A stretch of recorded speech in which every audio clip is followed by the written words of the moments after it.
Matrix classes में आपका स्वागत है। तो आज हम बात करेंगे कवक के जो बाकी प्रकार रह गए थे। हमने फाइकोमाइसीटीज देखा। आज हम बात करेंगे एस्कोमाइसीटीज, बेसिडोमाइसीटीज और ड्यूट्रोमाइसीटीज का। तो सबसे पहले एस्कोमाइसीटीज के बारे में हम देखते हैं कि सबसे पहले सबसे इंपॉर्टेंट बात है कि इसे थैली फंजाई भी कहते हैं। इसे थैली फंजाई भी कहते हैं। और यह कैसा होता है? तो यह पटिए और जाल शाखित होता है। इसका क्या मतलब है? कल मैंने आपको बताया था। पटिए का मतलब कुछ आपका मान लीजिए ये कवक है, तो इसके जो कोशिका होंगे वो एक एक पट में होंगे, यानी कि कुछ सेक्शन वाइज बने रहेंगे, कुछ ऐसे आपको। ये हो गया पटिए। शाखित का मतलब क्या होता है कि ये बाकी जो अन्य कवक होंगे, जो पटिए अन्य कवक होंगे, उनके साथ कुछ इस तरीके से जुड़े रहेंगे। इस तरीके से वो एक जाल बनाएंगे। इस तरीके से आपको जाल में नजर आएंगे। तो ये हो गया पटिए और जाल शाखित। अब हम देखेंगे कि यह क्या मतलब किस टाइप का ये पोषण कैसे होता है इन स्कोमैसिटीज का। तो मृतजीवी और परजीवी, मैं पहले ही बता रखा हूं कि मृतजीवी का मतलब होता है इसका जो पोषण होगा, ये जो कार्बनिक पदार्थों का अकार्बनिक पदार्थों का जो अवशोषण करेगा वो मृत शरीर से करेगा। किससे करेगा? मृत शरीर से करेगा। और परजीवी का मतलब है कि यह जीवित शरीर से करेगा। जीवित शरीर से करेगा। तो दो प्रकार के पोषण होते हैं एस्कोमैसिटीज में। एक मृतजीवी जो मृत शरीर से जितने भी मृत सबस्ट्रेट है उससे अपना अकार्बनिक पदार्थ को अवशोषित करेंगे, और एक है परजीवी यानी कि जीवित पदार्थों से अपने आप को अवशोषित पोषित करेंगे। फिर हम देखेंगे कि स्कोमैसिटीज एक कोशिकीय भी होते हैं और बहुकोशिकीय भी होते हैं। ईस्ट जिसे हम सैक्रोमाइसीस कहते हैं, सैक्रोमाइसीस के नाम से जानते हैं, वो एक कोशिकीय होता है। और अन्य जितने भी है वो बहुकोशिकीय होते हैं, जैसे पेनिसिलियम। बहुत मोस्ट इंपॉर्टेंट है, इसको ध्यान में हमेशा रखिएगा। जनन और लैंगिक, दो प्रकार का जनन होता है, अलैंगिक और लैंगिक। हम बात करेंगे लैंगिक। अलैंगिक जनन जनन का वह प्रकार है जिसमें नर तथा मादा दोनों की आवश्यकता ना होकर जीव ही नए जीव का उत्पन्न करते हैं। यानी कि मैं आपको दिखाता हूं। मान लेते हैं यह एक कवक है, यह एक कवक है, यह एक कवक है।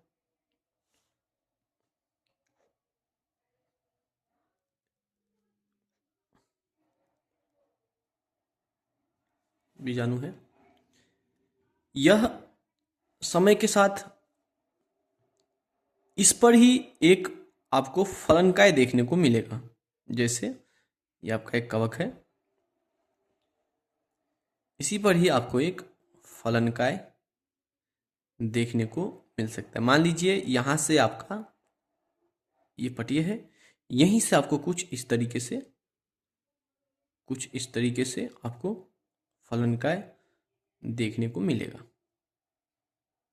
फलनकाय ये है, आपको इसको बोलते हैं कोनिडियोस्पोर। कोनिडियोस्पोर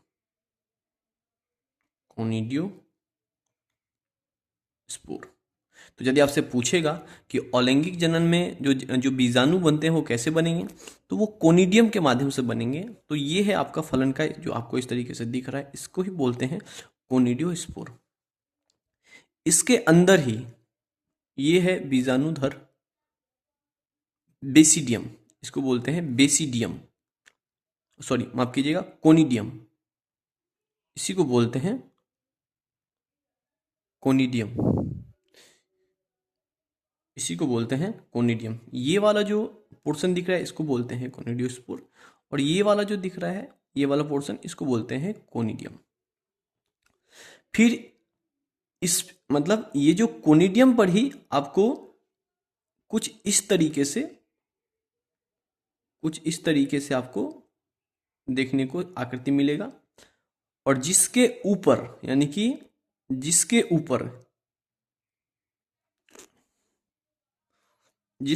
ऊपर आपको बीजाणु देखने को मिलेंगे।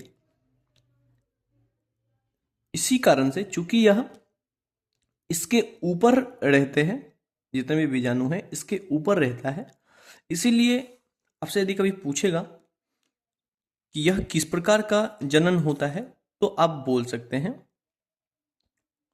बहिर्जात। बहिर्जात कहने का मतलब होता है कि जो कोनिडियम के जो ऊपर ये जो आकृति दिख रहा है उसके बाहर, यानी कि ये पैक्ट नहीं रहता। यदि ये पैक्ट रहता तो इसे हम अंतर्जात कहते हैं। तो ये बहिर्जात यानी कि एक्सोजीनस बोलते हैं इसको, इंग्लिश में आपको एक्सोजीनस बोलते हैं। तो बहिर्जात प्रकार का बीजाणु देखने को आपको मिलता है। अब आगे चल के क्या होगा, ये जो बीजाणु है ये नीचे गिर जाएंगे और यही आगे चल के फिर से नए बीजाणु का निर्माण करेंगे। नए जो कवक बनेंगे, नए स्कोमैसिटीज बनेंगे, वो इन्हीं के माध्यम से बनेंगे। तो अलैंगिक जनन में हमने क्या देखा कि एक बीजाणु के ऊपर ही एक फलनकाय बनेगा। फलनकाय जिसे हम कोनिडियोस्पोर बोलते हैं, और इसी के ऊपर ये जो आकृति दिख रहा है इसको बोलते हैं कोनिडियम बोलते हैं। कोनिडियम के ऊपर ही बहुत सारा स्ट्रक्चर होगा, जिसके ऊपर यानी कि बाहर क्या होंगे, जो बीजाणु आपको स्पोर्स देखने को मिलेंगे। इसी कारण से इसे बहिर्जात बोलते हैं। तो ये स्पोर्स जो है ये आगे समय के साथ आगे चल के या अंकुरित होकर ये क्या होंगे, नीचे गिर जाएंगे। नीचे गिरने के बाद ये एक नए स्पोर्स को जन्म देंगे। मतलब यहां से आपका नया स्पोर देखने को मिलेगा, नया बीजाणु देखने को मिलेगा।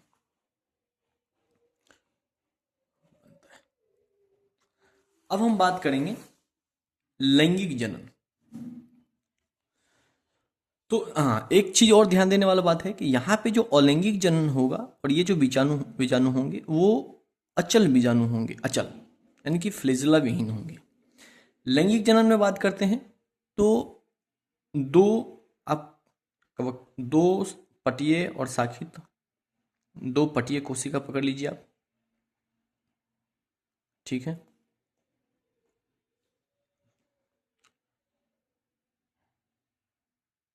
इसमें से मैं एक के ऊपर आपको दिखाऊंगा। तो हमने दो को ले लिया, यानी कि हो सकता है ये चल हो, ये अचल हो, या दोनों चल हो या दोनों अचल हो।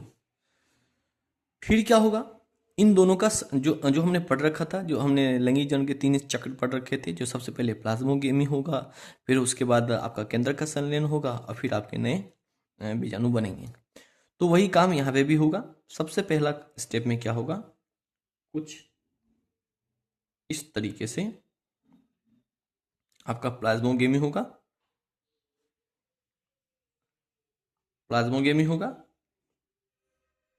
देख लीजिए कुछ इस तरीके से। तो ये आपका कुछ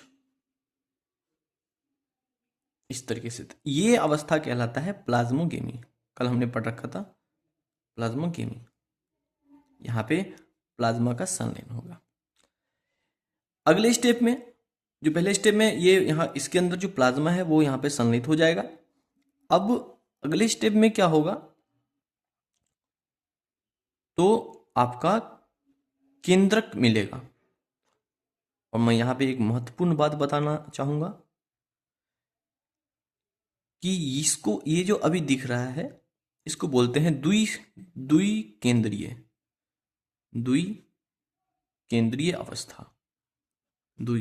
अवस्था। यदि आपसे कभी पूछा जाए कि द्विकेंद्रीय अवस्था किस कवक में मिलता है, तो वो एस्कोमाइसिटिस होगा कि उसमें द्विकेंद्रीय अवस्था पाया जाता है। फिर अगले चक्र में, अगले स्टेप में यहाँ पे केंद्रक का संलयन होगा, यहाँ पे केंद्रक का संलयन होगा। फिर अगले स्टेप में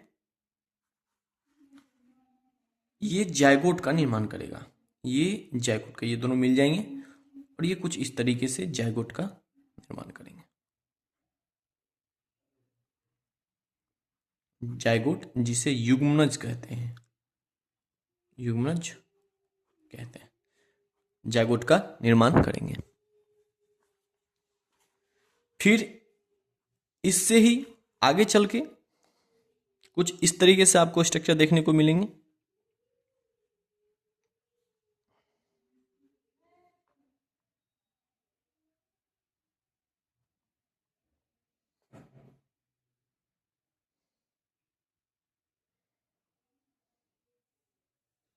कुछ इस तरीके से आपको स्ट्रक्चर देखने को मिलेंगे। और इसी के ऊपर जहां पे हम पहले जो हमने देखा अलैंगिक जनन में, ये बाहर इसके बीजाणु रहते थे, इसमें बाहर ना होकर इसके बीजाणु, इसके स्पोर्स जो होंगे वो अंदर होंगे। इसीलिए यह किस प्रकार का जनन होगा, इसे अंतर्जात जनन कहते हैं। यहाँ पे लिख देता हूं मैं, किस प्रकार का होगा, अंतर्जात प्रकार का, अंतर्जात प्रकार का। ठीक है, तो ये जो बीजाणु है इसको क्या बोलते हैं, इसको कार्प, ये जो है इसको कहते हैं, नाम से लग रहा है पता चल गया होगा, इसको एस्कोमाइसिटिस क्यों बोलते हैं, इसको बोलते हैं एस्कोकार्प। और ये जो है उसे बोलते हैं एस्कस, इसे बोलते हैं, माफ कीजिएगा आपको दिखा नहीं, तो ये जो स्ट्रक्चर है ये वाला, इसको बोलते हैं एस्कोकार्प। और ये जो स्ट्रक्चर आपको दिख रहा है इसको बोलते हैं एस्कस। और इसके अंदर जो ये बीजाणु दिख रहे हैं इसको बोलते हैं एस्कस बीजाणु, एस्कस, एस्कस बीजाणु, एस्कस बीजाणु। यही एस्कस बीजाणु फिर आगे चल के ये बाहर निकल जाएंगे और जहां से आपको नए कवक देखने को मिलेंगे। तो कुछ इसके एग्जाम्पल है। तो हमने देखा कि इसके अलैंगिक जनन किस प्रकार होंगे। अलैंगिक जनन में आपको कोनिडियम देखने को मिलेगा और ये बहिर्जात प्रकार का होता है क्योंकि इसके जो स्पोर होंगे वो बाहर दिखेंगे। लैंगिक जनन में एस्कस बीजाणु बनते हैं, ये हमने देख लिया, एस्कस बीजाणु बनते हैं, जहाँ पे दो अलग अलग कवक को हमने क्या किया, लैंगिक जनन करवाया, जहाँ पे आपको तीनों स्टेप के बाद कुछ इस तरीके से एस्कोकार्प के ऊपर एस्कस देखने को मिलेंगे जिसके अंदर एस्कस बीजाणु रहते हैं। अब हम बात करेंगे इसके कुछ एग्जाम्पल के। तो इसके कुछ एग्जाम्पल है, ये देखिए, एस्परजिलस, क्लीवीसेप और न्यूरोस्पोरा। यहां पे एक नोट पॉइंट लिख लीजिएगा, जो क्लीवीसेप है, क्लेवीसेप परफ्यूरा के कारण ही बाजरा में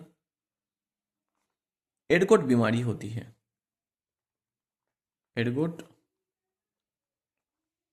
बीमारी होती है। ठीक है, तो इसके तीन एग्जाम्पल ध्यान रखने हैं, एस्परजिलस, क्लेवीसेप और न्यूरोस्पोरा। अब हम बात करते हैं बेसिडोमाइसिटीज की, बेसिडोमाइसिटीज की।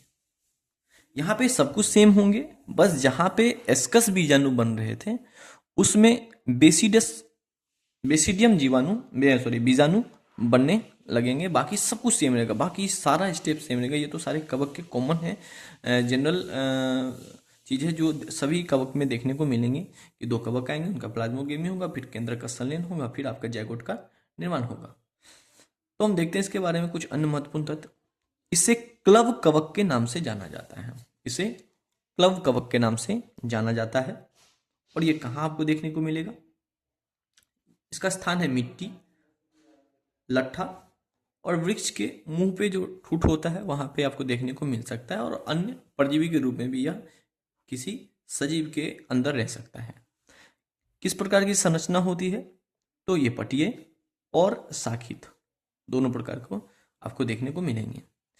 इसमें अलैंगिक जनन में बीजाणु नहीं बनते, जहां पे ये आपको बीजाणु देखने को मिल रहा था, इसमें एस्कोमाइसिटीज में यहाँ पे इस तरीके के नहीं बनते। मोस्ट इंपोर्टेंट पॉइंट है, इसको स्टार मार्क कर लीजिएगा कि किस प्रकार के कवक में के अलैंगिक जन्म में बीजाणु नहीं बनते हैं। तो अलैंगिक जन्म में बीजाणु बेसिडियोमाइसिटीज में नहीं बनते। इसमें फिर कैसे होता है अलैंगिक जनन? तो कायिक खंडन विधि द्वारा होता है। जैसे हम पिछले बार देखे कि कोई मान लीजिए ये आपका शाखित कवक है, 1 2, इसमें से आगे चल के एक अलग हो जाएगा और एक अलग हो जाएगा, फिर ये एक अलग कवक बनाएगा, ये एक अलग कवक है। इसी को बोलते हैं कायिक खंडन, कि शरीर के किसी अंग के गिर जाने से जो नए कवक बनेंगे उसको बोलते हैं कायिक खंडन। लैंगिक जनन में सब कुछ सेम होगा। जिस तरीके से हमने एस्कोमाइसिटीज के लैंगिक जनन को देखा, सब कुछ सेम होगा, सब कुछ। बस यहाँ पे जो एस्कस बीजाणु है उसको हम नाम दे देंगे बेसिडियम बीजाणु, बस बाकी सब कुछ सेम है। एग्जाम्पल देख लेते हैं। एग्जाम्पल में हमने देखा एगेडिकस, जिसे हम मशरूम के नाम से भी जानते हैं, छत्तक, ऑस्टिलिगो जिसे हम कंड के नाम से भी जानते हैं, और पक्सीनिया जिसे हम किट फंगस के नाम से भी जानते हैं, तो तीनों के तीनों मेन इंपॉर्टेंट है। क्या यदि आपसे कभी पूछा जाएगा कि एगेडिकस मशरूम जो है वो किस प्रकार के कवक है, तो वो बेसिडियोमाइसिटीज है। बेसिडियोमाइसिटीज क्यों नाम पड़ा? क्योंकि इसके जो बीजाणु बनते हैं वो बेसिडियम प्रकार के होते हैं, इस कारण से इसके नाम बेसिडियोमाइसिटीज पड़ा। फिर ऑस्ट्रेलिया को कंड बोलते हैं, इसको कंड के नाम से भी जानते हैं, और पक्सीनिया इसे किट फंगस के नाम से भी हम जानते हैं। अब बात करेंगे इसके चौथे प्रकार की, ड्यूट्रोमाइसिटीज। इसे अपूर्ण कवक भी कहते हैं। अपूर्ण कवक यानी कि अपूर्ण कवक इसमें इसीलिए इसको बोलते हैं क्योंकि ये पूरी तरीके से विकसित नहीं हो पाते हैं।